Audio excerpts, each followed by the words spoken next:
سنو میرے آقا کا کیا وعدہ ہے. نبی پاک نے انکریج کیا ہے. حدیث پاک کا مضمون ہے کہ تم میں سے جس سے ہو سکے وہ مدینے میں مرے، کہ جو مدینے میں مرے گا میں اس کی شفاعت کروں گا. ہاں، مدینے میں مرنے کی تمنا یہ ہمارے ایمان کا تقاضا ہے، عشق رسول کا تقاضا ہے.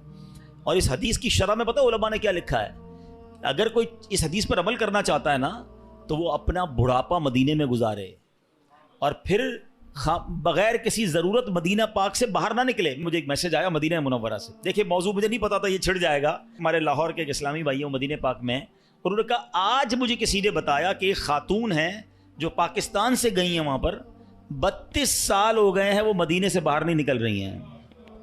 کہتی ہیں باہر نہیں نکلوں گی کہیں باہر موت نہ آ جائے، مجھے مدینے میں مرنا ہے. اور میں ایسے کئی مدینے میں رہنے والوں کو جانتا ہوں جو نہیں جاتے، مکے بھی نہیں جاتے. ایک بار حج کر لیا انہوں نے، کہتے فرض ادا ہو گیا ہے، اب مدینہ نہیں چھوڑنا ہے. آقا نے فرمایا جس سے ہو سکے وہ مدینے میں مرے، کہ جو مدینے میں مرے گا میں اس کی شفاعت کروں گا. نصیب والوں کو ملتا، مرنا تو ہے ہی. اللہ کرے مدینے کی موت مل جائے، جنت البقیع مل جائے. زور سے کہہ دو آمین.